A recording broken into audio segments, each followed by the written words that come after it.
Yeah. So we will start the session and then we can hear from the participants. But just raise your hands if you are you have submitted your request. I can see few people who I know personally, and I have seen their names, but rest cool. So I will just start like the session, and maybe then we can take. Okay, I have directly gone to that slide.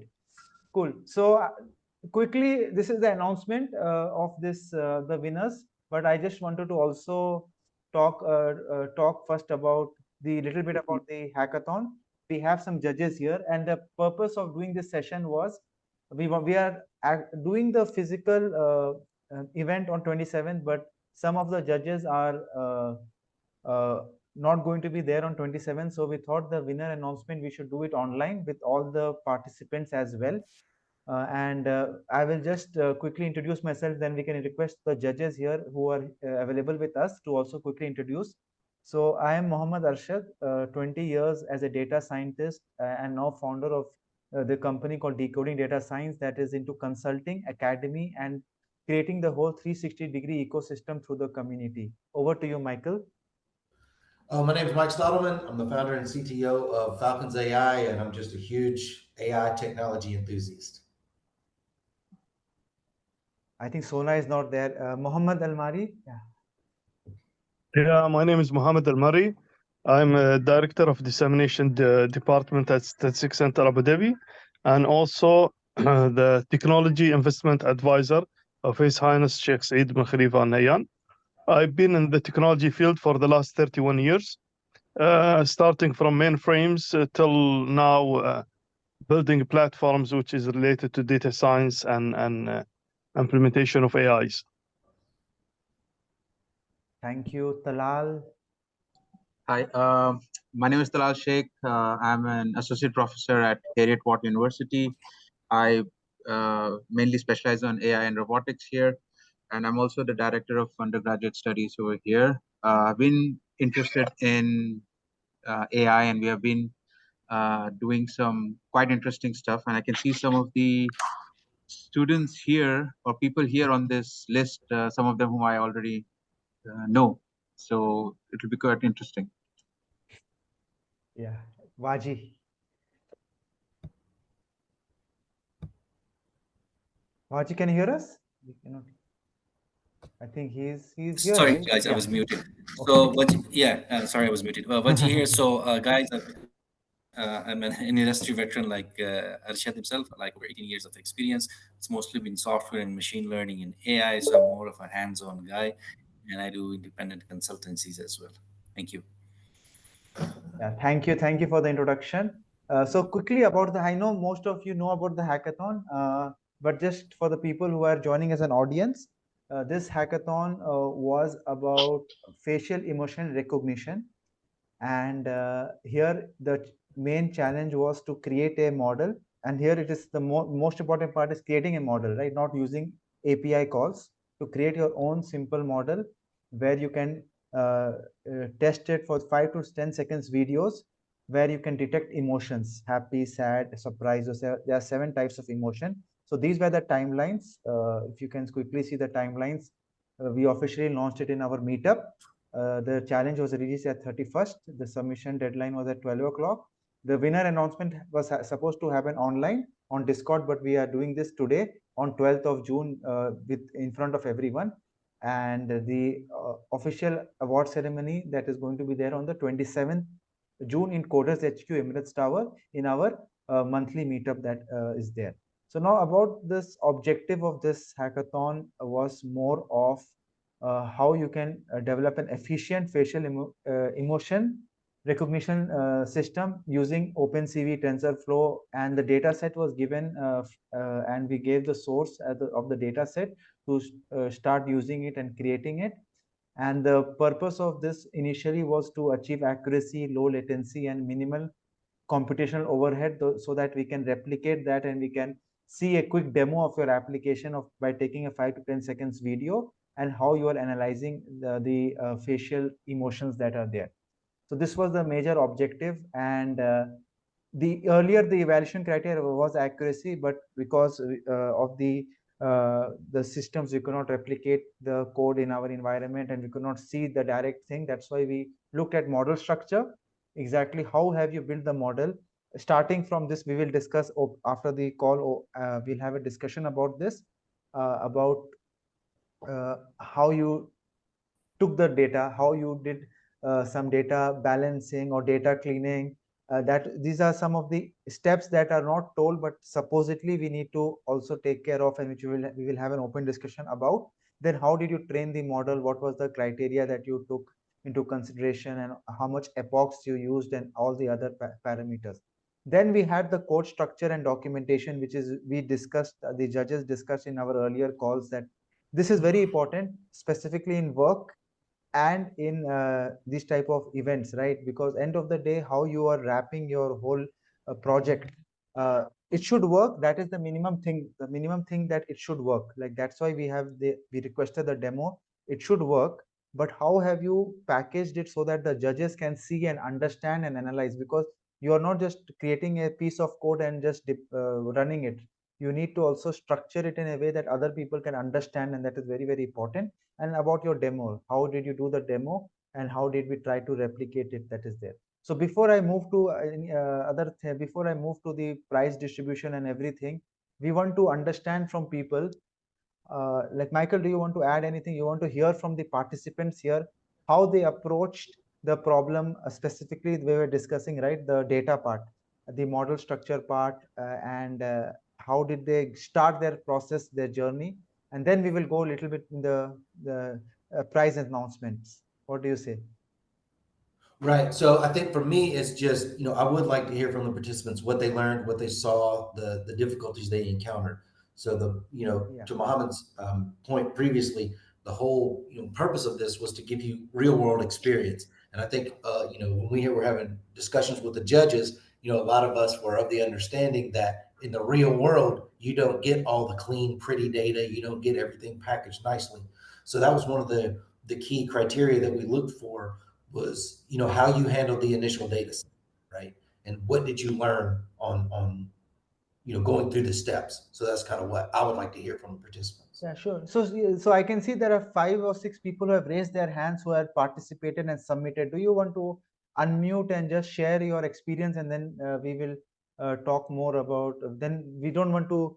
Then we will do the prize, because prize and this thing is the last. The most important part of this journey is the learning part, and how you have gone through this exercise, right? Because we have seen so many solutions, and we want to hear from all of you, because whoever have stood for us, whoever have submitted the final the demo and the code and the notebook are all winners, right? Who have completed the whole exercise, because 55 teams actually they enrolled for this hackathon, and we had around only 9 submissions and 5 working demos. So this is a very good achievement from all of the submitters. So uh, anyone wants to unmute and speak, this is a very good platform, because we have all the judges and we have the community here as well. You want to share your experience, your learning from this? I think Murtaza has unmuted. Yeah, go ahead, Murtaza. You wanted to say something? Yes. Yeah, am I audible? Yes, you are audible. Right. So yeah, like I said, this was the first time I worked with computer vision, and it was like a really good experience on especially making the model as smaller as possible so that the inference speed is at the best. So yeah, about the data, we were already provided with very clean data. We didn't have to do anything. We just had to pre-process it, like scale it down. So in my particular case, I had to scale it down to 48 by 48 pixels and then turn it into grayscale so that it could be worked. But usually in the real world, you don't get this much high quality data. You have to like spend a lot of money on getting the right data. So yeah, that's pretty much it. Okay, judges, you have any comments here, or you want to add anything? You want to say something? Or Michael? No, nothing from my end. I think he's right. There's a lot of money. I don't think people understand the ridiculous amounts of money that are spent just on the acquisition and processing and preparing the data to even be able to begin to deploy these models. So the fact that you saw that and you understand that, I think that's really good. Yeah. anyone else wants to speak, you can unmute, and we'll encourage the people to talk. That will be very good because we want to hear. This is the whole purpose of doing this event. Sohail, you want to speak? Because I think Sohail, you were the one who sent a very detailed demo, right? About how you Yeah, had. Yeah, you want to share your experience? sure. So I had actually two approaches in mind. Usually, whenever I come to hackathons, after getting after looking at the topic, I first research a bit on it. Upon reading further and further, I usually get like a gut feeling, which I follow. But in this case, one of the constraints was, and a valid constraint was the computational overhead. So my initial approach was to try and segment the facial features into micro and macro. So like you'd have subtle movements such as your eyebrows that would be classified as a micro movement, and like very explicit movements such as a smile, uh, usually to do with the lips or the twitching of your eyes, that would be classified as macro. So I was going to implement a ResNet for resonant feature extraction purely for the micro and the VLDN, and a VLDN approach just for the macro. But the problem with this was the training time required was a lot because I'm training two different deep learning networks. And because of this, even the inference time compared to a regular CNN approach would be much higher as well. So I ended up scrapping this idea to just doing a CNN. I had 40 layers, and I implemented several callbacks to ensure there is no overfitting. Of course, data pre-processing, like Murtaza said, I think a lot of us would have shared similar pre-processing. So this was the approach I ended up doing. Yeah, that's great. What? Okay, Michael, you have anything you wanted to add? I think. Okay. No, I think it's great that he realized, once again, Mohammed, we talked about trying to make this as real world as possible. So, to your point about the inference time being a constraint, like that's good because once again, in the real world, everybody's not running on, Google level or Facebook level or Meta level, data centers and compute. So you have to factor in like, time and balance and constraints with compute and inference time and, things like that. So, that's one of the, great things about hackathons like this is you start looking at what are the real world constraints. Like I can't just do this grand, great plan of mine because it's going to violate one of the, constraints or roadblocks or obstacles that, I have set. Yeah. Do you want to talk about anyone about imbalance? Because this is something that we all the judges were looking at. There was an imbalance in data. So there was only one person, honestly, Yes. there was only one person that actually balanced the data set. And I feel like Yeah. I know no one called out the junk data that was also in the data set. So I guess anyone in I'll let this, yeah, we know the person, but anyone like did they look at the distribution of the happy faces, like how the data was skewed towards one particular emotion?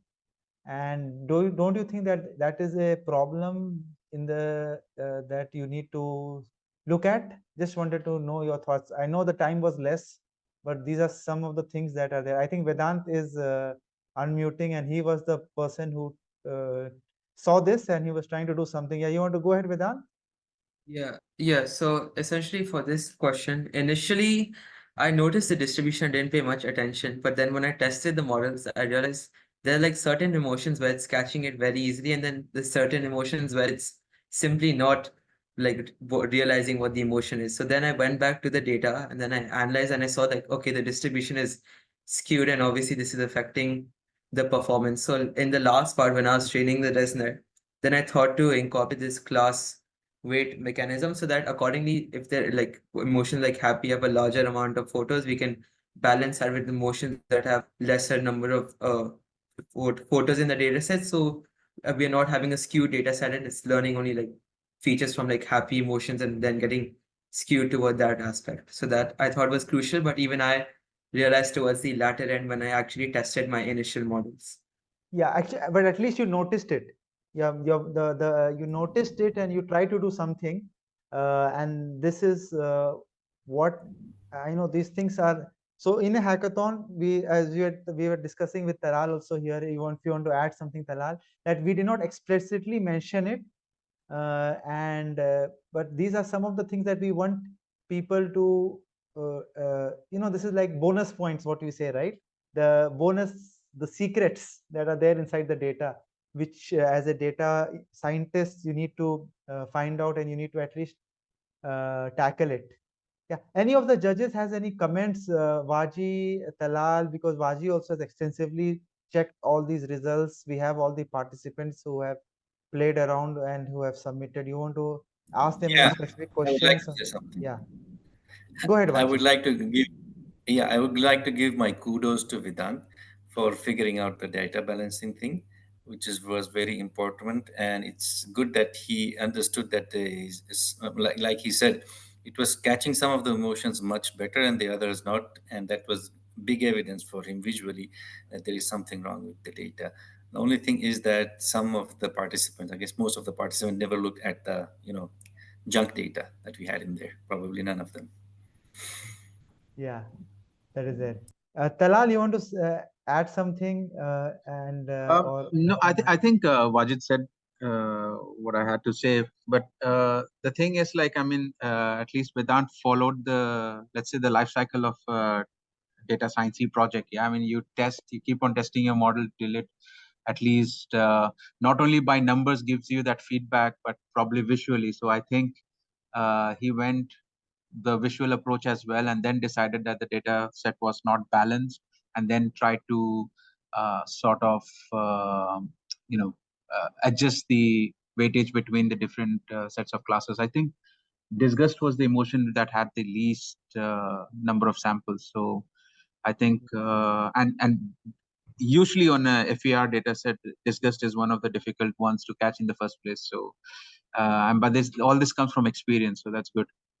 yeah, I wanted to know, did anyone use any extra data other, because I know someone when we were talking in the hackathon announcement date, they were talking about using some other data, and also we also saw, right, Michael, someone was trying to use some other data sets or calling some APIs and try to do something other than the data that we gave. Right, that's a great question. Did anybody try to augment their data? I didn't see any signs of it. I wait, can you hear me? I don't know Yeah, if yeah, my go ahead, audio. Vedant. Okay, I don't know, maybe it's glitching on my side, my bad. Yeah, so I invented data augmentation because previously I'd done like a small course on machine learning and I learned about this technique. So I essentially then you adjust the whole zoom, the shift in the image and all that. So even with the limited data, which was quite abundant in this case, still it's now able to learn more general features in the image, and that improves the performance using the existing data. So that's why I didn't use any extra data. I thought I saw that once I use data augmentation, the model performance is already improving on the existing model and it's working. So that was, I used it in my training process. Yeah, that's it. Alora, you want to, where is Alora? Was here, she left, or No, I'm here. I'm here. yeah, Hello. how are you? So tell me your experience, like because you like the personally your submission was, I know you have done the previous hackathon, and you have been you are like a pro in hackathon submissions, because you your notebook, your structure, your code was, we were able to run your code as well. So you wanted to share your experience? Yeah, sure. So my teammates, Bhavika and Mohammed Ratik, the three of us have experience in AI notebooks and, creating models from scratch. So when we heard of the hackathon, we thought of, we have to make it from scratch, but what architecture should we use? And we all tried different approaches. So we tried making our own architecture, and then we tried following, well-known architectures like Exception and MobileNet. And the struggle there was really, with architectures like Exception, it has 22 million parameters. So it takes such a long time to train. So things like that were definitely influencing our choice on what model to use. And in terms of the hackathon, another struggle we had was when we made the deployment link, we were like, what video should we use to test to see if it's accurate? So we had ourselves found different videos online of different faces, and we were reviewing it to see, whether the model was accurately predicting it or not. But I think one of the things that we really wanted to improve on was the speed of the inference. For when each frame was being processed, we felt that we could still improve on the speed of processing the frame and getting the face inference from that. So we definitely learned a lot during the hackathon. It was a good experience. I have a question for Arola. Can I ask, Arshad? Yes. Would you allow me? Yeah, go ahead. Yeah, of course. Arola, just one question. In your notebook, probably, I guess, let's say not if it's not even if in your notebook, the image dimensions and the model size. There is a difference between the input layers, right? Like the input layer. If it's too big, do you think will it affect the overall performance of the model? This is just a general question. So if the input layer image, I think 48, if you have 48 by 48 input, but your model is accepting 224 by 224, do you think it affects the performance of the model? So my initial impression is I don't think it would impact the performance of the model, but definitely the post-processing to make sure that the image matches the input dimension would affect the performance. But just want to see if my team members, Bhavika or Mohammed, would also like to contribute to this. Yeah, that's great. Yeah, are they there in the call? Yeah, they're here. They're here. Yeah. I think Yeah. Mohammed just Did unmuted you as want to well. answer? Did you want to answer? Yeah. We are not putting you on the spot. Actually, this is a learning Don't worry. experience, right? Yeah. Yes, it's learning. Don't worry that if you get it wrong, it's perfectly fine. We're not drilling you. We're just asking just it's pretty simple innocent questions. Got it. Yeah. I do personally believe it does. That's why during data augmentation we actually resize it so that the input layers match. Can you just talk in the mic? Your voice is not audible. Oh, okay. I personally do believe that it does matter. Because that's why during the data augmentation we actually uh, input the size of the image from what we're getting, and making a smaller image with like a larger input size for the model would mean that it will appear stretched to the model itself. So if it's a bigger image that we're cutting down, that's fine. But I think the opposite is not good. Yeah, that's to some extent it's correct because the image size actually, I mean, the bigger the image, the more details you have, right? So resizing does affect your model. But anyways, thank you for the answer. Michael, you want to say something? I think. No, I mean they're absolutely correct. It all depends on which way you're going, right? So if you start with a larger image that has more detail and you shrink it down, you're fine. But you're kind of adding ambiguity into the images as you expand them out, and blurriness and all sorts of degradation of quality. So that's definitely going to adversely impact what you're trying to accomplish with the inference.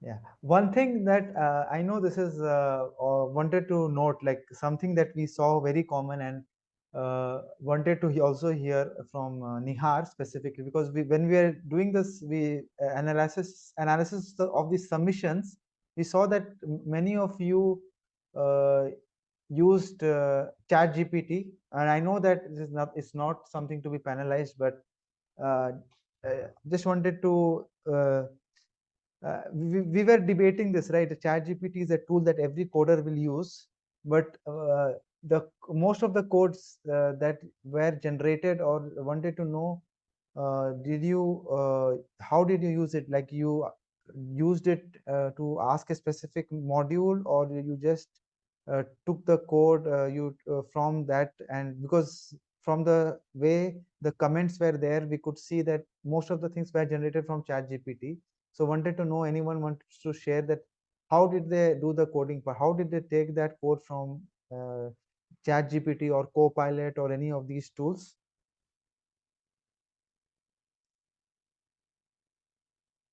Yeah, Nihar is unmuting. Nihar was the only person that we feel that did not use much of ChatGPT.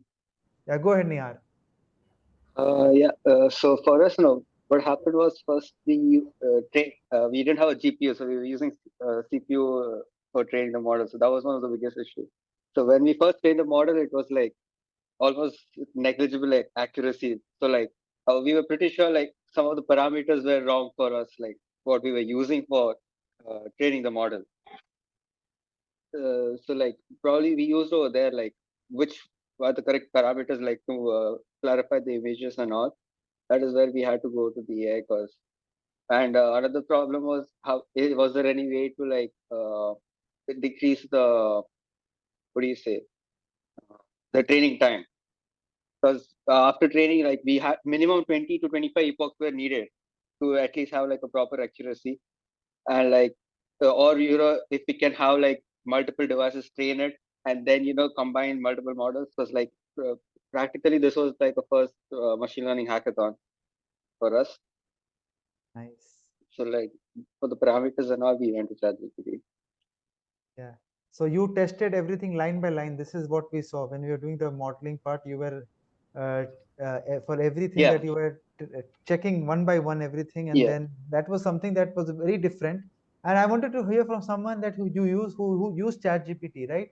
I wanted to hear their experience. Like, how did you get the code, and what was your approach? Because this is very important, right? These tools are, no one is going to say that you can't use it, but how you use it is important. So just wanted to know this structure. And I think, Michael, you wanted to add something, like you were not able to replicate Sohail's notebook, even though Sohail has ran his notebook on his system and he shared us the demo, but we were not able to replicate in our local environment.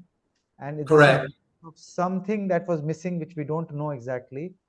Maybe the way the code, the package of that particular code that he used, that is what I think, right? The library that suppose he has used. Well, I mean, it's any number of issues, but so I always look at software development, especially when it comes to like hackathons and stuff like this, like science projects, right? In order for your science project to be valid, it has to be, repeatable by others.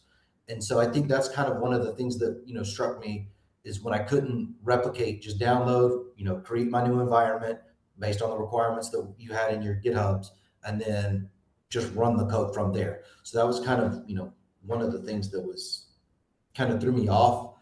I do understand that, certain constraints and certain environments have different problems. So that was another thing that I wanted to ask, like, what was the standard? I would like to hear like what the standard setup was for a lot of you to run these models on. Like, I mean, I'm assuming you were on your laptops and everything, but and I'm assuming they're not, ultra high end laptops. But I'd like to know like what kind of the average specs were. But before anybody chimes in on that, the dead giveaway for anyone using ChatGPT, and so everyone in here has had a decade or more of development experience. A dead giveaway that you've used a code editor or a code completion tool is commenting. Like that is the dead giveaway, because nobody that I've ever worked with codes the way or comments the way ChatGPT does. And the other judges on the panel may want to chime in here and tell their experiences. But when you have line by line commenting, I've never met a single developer in my life that comments every line of their code the way ChatGPT does. Okay, So. hold on a second. Okay, Yeah. I want to chime in real quick. No, we do comment, but you can tell them apart, like if it's like a human comment or if it's done by ChatGPT. Like I sometimes even write. So one of the things in Python I always do, or I suggest all the developers do as well, you should always have these blocks where you tell Doc what strings. is supposed to do and what Doc parameters. strings. Yeah, doc strings, exactly. Yeah. So, yeah. But line by line, I've never met a developer that actually every line of the code is commented. I haven't met one. but we were supposed to have more hackathons. Why did you give this tip away? Come on. Oh. So the thing is, Talal wants to say something. Talal, go ahead, Talal. It's not only the developers, but also the students who are learning. They never comment that way, even after being told to. So, Agreed.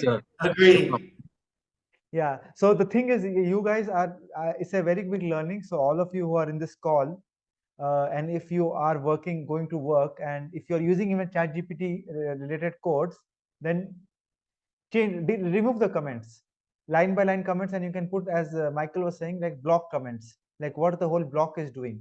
Because no one, see, the purpose of ChatGPT giving you comments is for you to understand that. It is not for you as a user to understand that and code and put it on the production, but not to keep it like that, right? For the other person to see. It will look very, it will not look professional. So this is one thing. It's a very big learning, that to remove that and put it, remove the comment, and for your understanding the comment is there, then you can put it on the block, like what is this particular function doing, and for understanding, not line by line, that you, this is doing XYZ. So just wanted to know from any of the people, from Murtaza, Saif, Amal, Zafar, it's fine.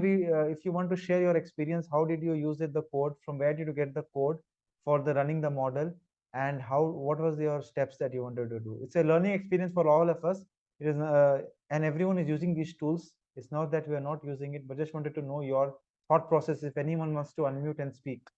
Nihar, I know he did it himself, but Alora or Sohail, if you want to unmute and answer Michael's question as well regarding the environment, right? That is very important as well. Alora had did it. Credits to her, because she had given the different versions and different packages, so it was easy for Michael to run it. But for the others, because there is a lot of dependencies, right? What is the version that you are using? Python version, PyTorch version, OpenCV version, and those things are important. Like if you use an older version, it may run in your system, but if you use the new version, it may not. We will not be able to replicate those things. So that's why packages and the versions. Especially the versioning, Mohammed. Yes. Especially if you've had any familiarity with TensorFlow, the versioning with TensorFlow mixed with Keras is very tricky. It's very finicky, I'll say. I think no one wants to answer. We are not putting anyone in spot. No one's on the spot. Yeah.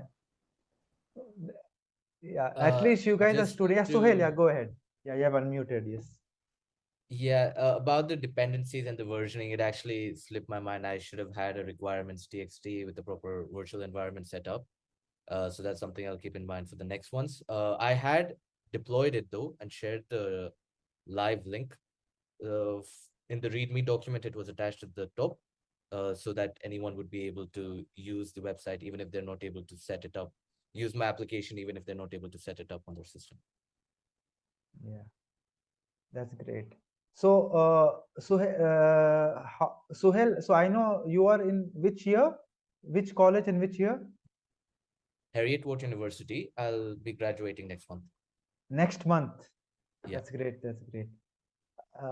Great. So, anyone else wants to add? I do not hear anything from Amal, Zafar, Saif.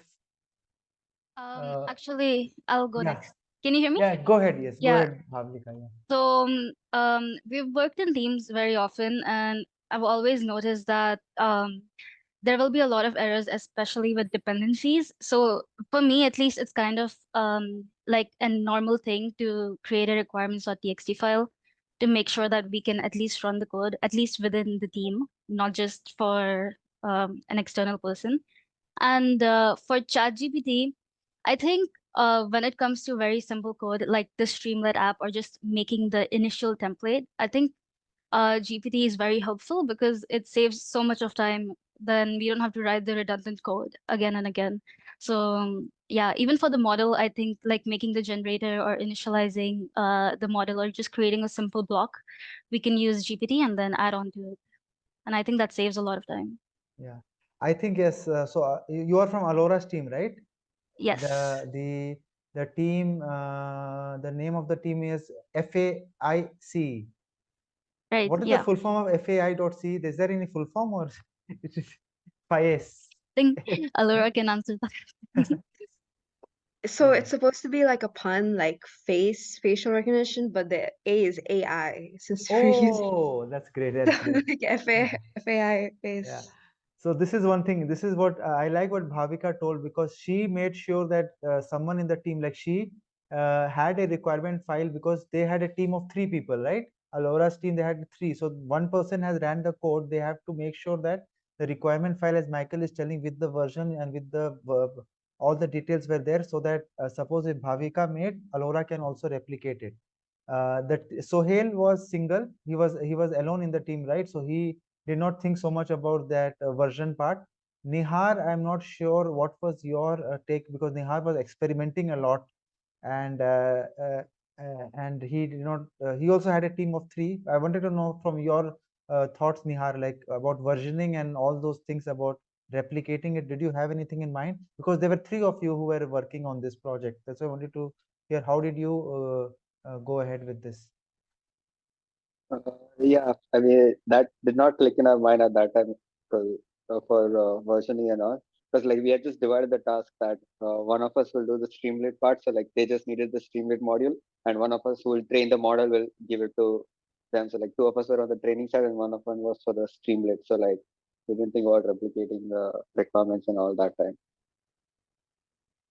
And I think Vedant, you were also alone, right? You were also, you did it alone as well. And Yeah, so for me, actually, I always create like a virtual environment and requirements for my personal projects. But since I was alone till like the last deadline, I was like training my model, trying to use the Streamlit, keep on testing. So then in that kind of rush, it just slipped my mind to like upload everything and then also create like a requirements. But usually I do it just in as a single person, managing all of it. Like it slips my mind. that's fine. That's great. Michael and the judges, Muhammad, Waji, I think she has not joined. You want to add any questions, any comments before we move forward? Yeah, go ahead, Waji. I guess that's it. We've spent a lot of time. I guess that's it from my side. Yeah, that's. Let me hear from Michael, and then yeah, go ahead, Michael. No, I think for me, the only thing left is, from since you guys were the actual participants, what do you think could have been done better, or how could we have, better executed from our end? Like what would you like to see in the future that would make this more engaging? What types of projects would you like to be presented with? Okay, before this, just one more question to, I think, the students is who uses Docker for just running different environments or working with Jupyter notebooks and stuff like that?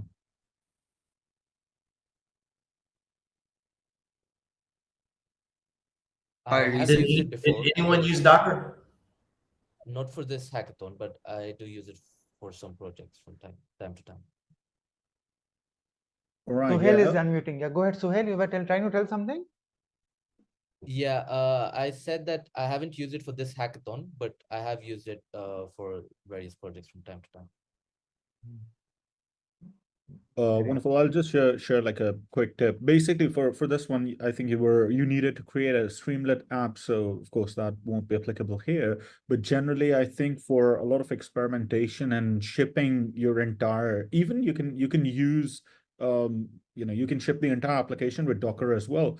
I'd urge you guys to look into these different. There are these different environments like Docker environments which you can use and directly just spin up the entire ML infrastructure. And if you're sharing that with someone, let's say you put together a notebook that has different visuals in it, you can actually share the entire thing with other people. Yeah, actually, Zishan, the requirement of this was to keep it simple because it was a 2.5 days hackathon.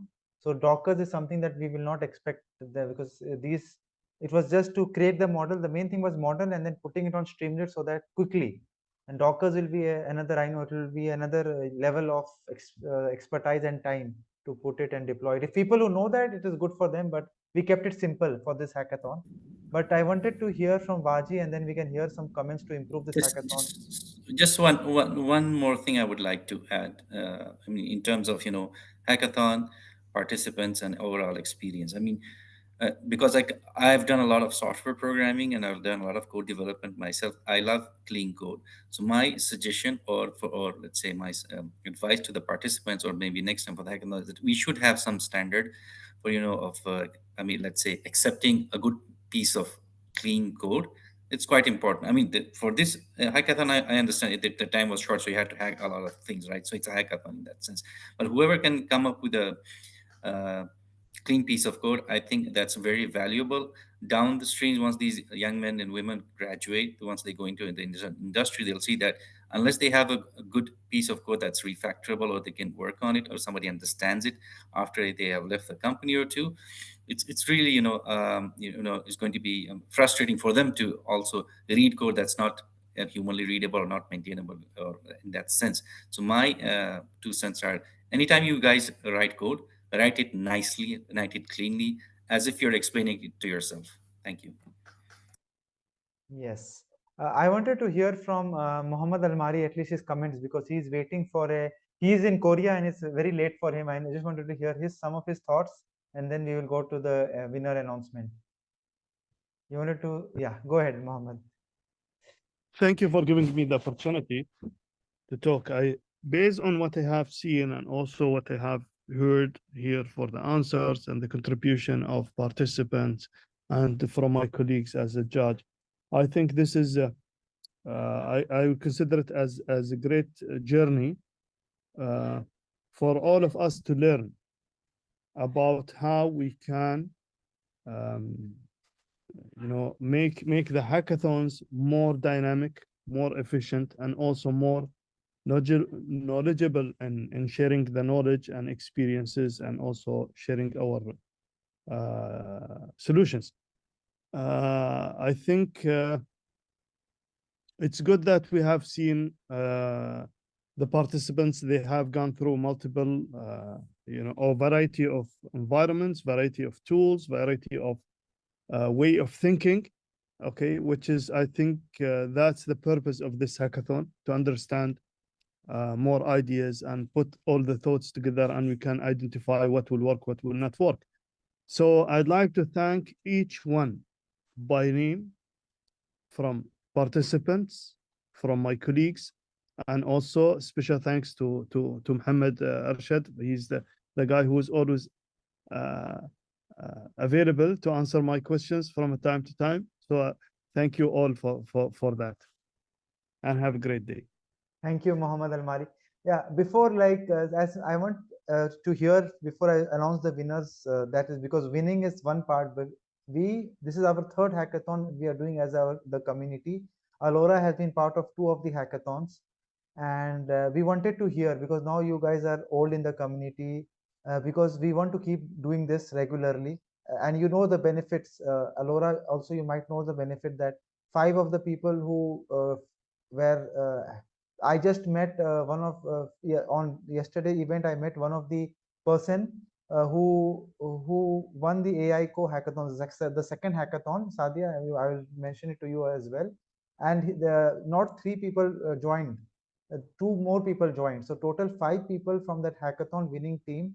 Niripesh, Noor, and one more person I met. They hired 2 more people. So total they hired 5 people from this last hackathon event, and this is a very good opportunity, so for all of you to practice and also get into the the limelight. Like, now we know that who are the people who are submitting, and we know their skill levels, and this is very important, right? You have this, you get in the eyes of the leaders, and the last hackathon was a very good example of hiring. This hackathon was not sponsored by any company. Michael here, so most of the credits will go to Michael, because he is the computer vision guy, and he helped design all the use cases and everything. I especially thank Michael, and we are personally wanted to hear some of your suggestions, so that the next hackathons that we get will be better and more impactful,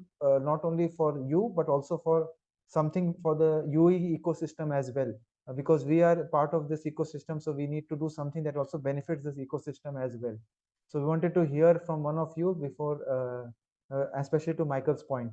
So Alora, you want to add something, because that will be great from your side. Yeah, go ahead. Yes. So me and one of my teammates, Bhavika, we had also done the AI Co hackathon, and one thing we really enjoyed from that one is that it was kind of a week to work on it. So it gave us time to do research and try out different things and put more time into refining. So I think it would be great if next hackathon could also be like a week-ish to work on it. Ah. That makes sense. But the reason I think we didn't do it like that is because Muhammad specifically asked me for like a real world scenario.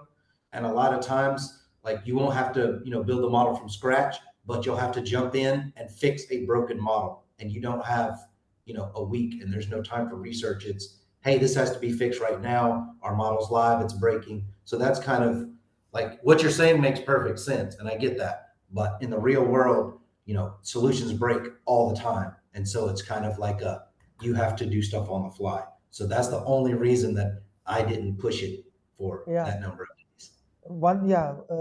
Alora's feedback is nice. And also, we also got the feedback when we were doing a discussion. They had around 7 days, but most of the work that the participants did was in the last 2 days.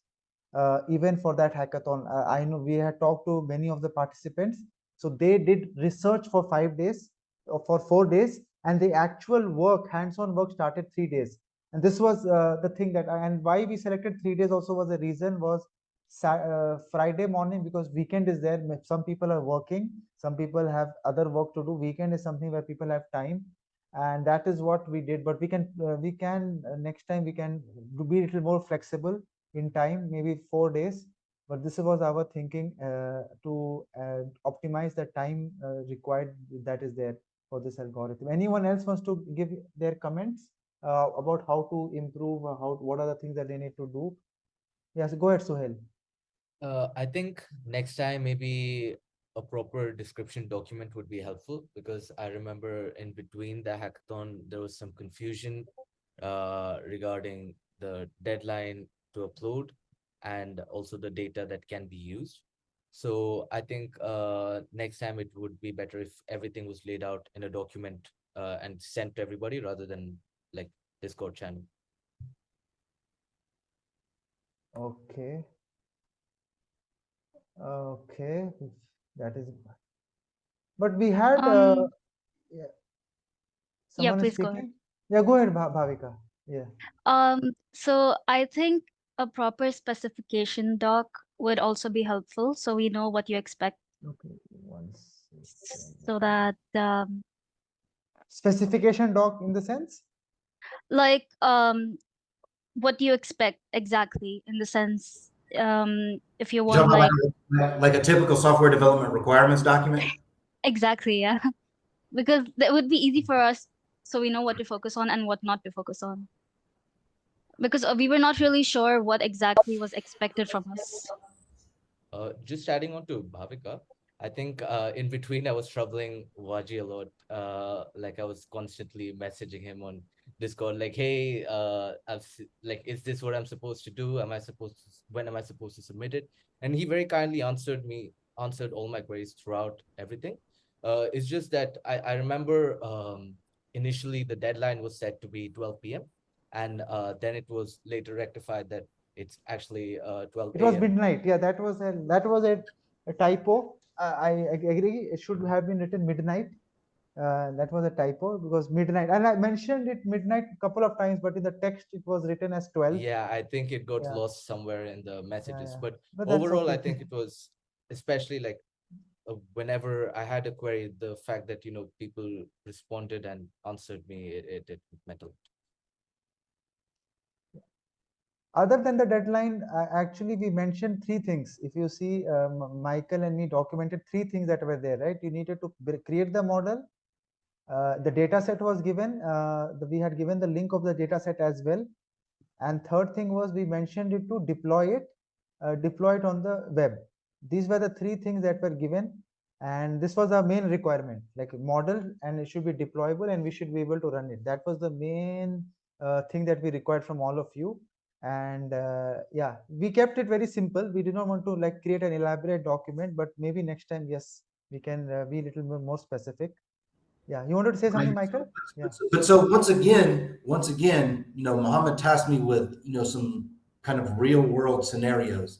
And I understand that, you guys are in school and there's an expectation that you're going to kind of get, spoon-fed specific requirements. And in certain companies, depending on the lifeline of the project or timeline of the project, you're going to have, a BA go to the client and flesh out your requirements document, and you'll have a design doc and all of this stuff. But I think if you start working with clients and you start getting out into the real world, you start really seeing how dirty and how messy the process is. And you have these constraints and there is ambiguity. So I will give Suhail much credit, the fact that you actually reached back out. The other question I had was, did any of you reach out to any of the other teams?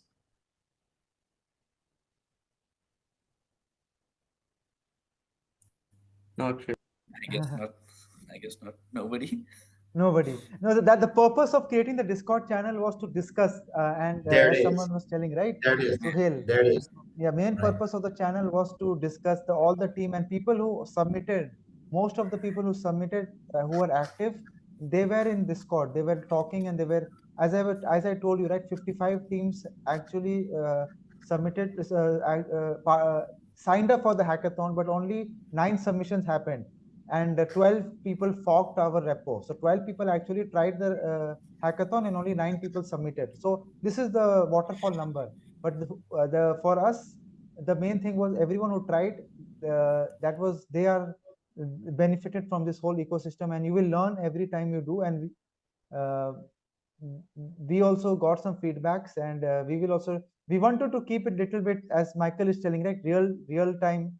There was some okay, for one thing that I admit, that midnight thing was a typo, but other than that, things were little bit laid out. But it is good that it is a learning experience, and Right. any questions So, some of the other judges can chime in as well. But yes, when you start working in organizations, certain assets are spread throughout the company, and so when you're developing these solutions, you may have to reach out through Slack or Teams or whatever to kind of wrangle these other parts and pieces that are going to go into this end solution. So I think that's why Mohammed was kind of forcing everyone to go through the Slack.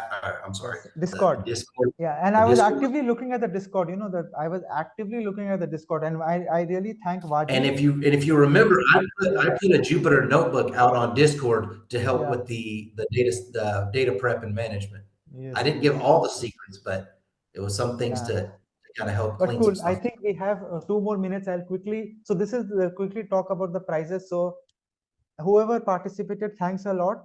But as this is we had a very tough decision, all of the judges. The results were very close. We discussed, but we had the 3 criterias. We had a rubric system. We gave score accordingly. And I will the prizes that are there for the first prize is the AI residency that we are going the track. So the person will be getting access to that, and a physical book on the day of the 27th. So I think all of you are from UAE. Arshad, can you go full screen? Sorry, can you go full screen, please? Go full screen. You can see. Is it better now, Vaji? Thank you. Yeah, thank you. Yeah, cool. So this is the thing. The second prize will be a 1 year of AI Guild member, worth 160 plus a book from Michael. So he has written this book. So he'll be giving this book on the 27th. And the third prize is for the team. This is for each member of the team, right? 6 months AI Guild membership and the book from physical book on that events day. So this is the prizes that we have. And the third prize, and it was a very tough competition with all of the judges. We worked together and we finalized this particular thing. So the third prize goes to the team Hackathon. The captain was Nihar Gandhi, and this is the team Nihar, Trisha, and Asishta. I know Nihar is here, but I don't know about the rest. But Nihar, are you in the UAE? Are you in Dubai? Yeah. So please do get in touch and do come for the physical event on 27th. And thanks a lot for your participation and for your thing. You want to say something before we move to the second? No, it was just a good experience, but this was practically the first hackathon that we participated in a long time, and in our first year of college. So it was a good experience. And okay, which college are you guys from? RIT and Murdoch. Oh, nice. So your other team members are here? I don't see they are here, right? No, they are still at uni. Okay. Okay, the second place, this is the team that from Team Face from Alora, Mohammad Ratik, Bhavika and Alora. and congratulations. You want to say something? Any one of you? Yes, I'd like to say that we're really surprised and really happy. I'm glad you guys really liked our demo. Yeah, you guys, you are experienced now. This is your second hackathon, so you should help us now organizing the next hackathon. You should be in the helping us, giving your feedbacks and everything. But thanks a lot, Alora and the team. And do, if you guys in the UAE, please come on the 27th of June, and we will talk. The team will also personally reach out to you as well. Yes, definitely, sure. And the first winner goes to from the MLX team, Suhail Ahmed. And this was a very tight discussion. Initially, before we all thought Alora will be the first place, but after we saw Suhail's demo, he sent a 5 minutes demo explaining his whole code plus the documentation, right? I wanted to know, Suhail, from you, your experience. Did you use ChatGPT to do all the documentation? No, no, I didn't. I'm actually notorious in my university as well to over-explain everything. I remember for one of my courseworks, I explained what a for loop is in the code. So unnecessary, but I tend to over-explain everything a lot. So because of that, my documentation was comprehensive, No, and I this guess is gave me what the all edge of in us this. like as I said, right? It was very close competition. Alora was, because her code was, we were able to replicate it. Your code was giving some issues, but the way you documented it and you gave the 5 minutes video of explaining everything and showing the demo, and also the thing, right, Pankal, you mentioned about the frames, the slider that he had, which was not, That yeah, slider was yes, spectacular. That actually went through each frame and showed you the inference per frame. That was an extra touch of genius. I have to give you credit, full credit for Thank you that. so much. Thank you That very was much. really, really. actually this was a very close competition. Like we had very for all the places we had a lot of discussion, and we took all the, from the 6 judges we took a point system, and it was a little bit interesting to see your final thing that is there. Thanks a lot, Sohail, and do come if you are there on in UAE on 27th June, and as well, and the team will also get internally in touch with you. And we have a special mention. This was decided because, as we were discussing earlier, we have a special mention to FutureX, Vedant's team, because he was the person who went extra mile and he captured the problem in the data. And we don't have a fourth prize as such, but we wanted to give him a special mention and a 3 months AI Guild membership as well. But this is why, because of his, he gave some time, and he noticed the issue in the data, and to at least try the imbalancing, the class imbalance, and do something about it, the weights, to make sure that he was able to do that. So Vedant, you want to add something? Yeah, no, it was my first hackathon, so it's a great experience. And I'm still in school, so I'm still learning and hope I appreciate your special mention. Which grade? I'm in 11th. I'm about to start. So you're the youngest participant. Yeah, Are you in want to say 11th? something? Yeah. No, I am surprised. I didn't know that. I mean, very, That very is good. impressive. Kudos. That is impressive. That's why Impressive. that's For see your that's age, it's impressive. I'm sure. But I'll just say one thing: you will never be bored with coding throughout your life. I'm pretty sure of that. But good job, Vedant. Thank you for letting us know you were in the good 11th job, grade. Vedant. Yes, do come to that event physically on 27th, and that's why we wanted to give a special mention to you. All the judges thought that you have to get a special mention about all these things. So I think we are over the time, but thanks a lot, everyone, for joining.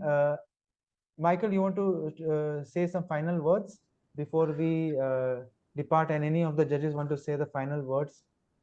Now, thank you again for everyone for competing and trying and learning. I feel like this is important.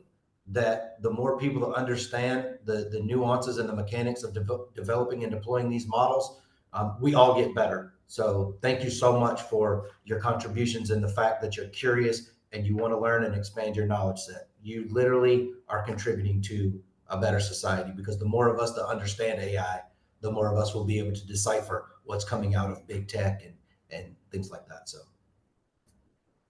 Yes, thank you. thanks a lot. Waji, Mohammad Almari, any of the judges want to share something before we officially call out the... No, thank you very much, guys, everyone, for the participants, all of you peers. Thank you very much. Talal, you want to say something? If Talal, because many of you are from your college. No, I'm just happy. But then just to be fair to all the participants, it was just not one person making the decision. It was a group of jury members who collectively decided what needs to be graded and at which points where each team had to be given. So I think it was all a fair and square judging process, and all moderated by Mohammed and Michael all together. So it was good. I think there are some learnings for both the sides, both organizers and the participants here. So I think overall it's good, and of course it'll get better as we go ahead. Yes, yes. Thanks a lot. Thanks a lot, Talal.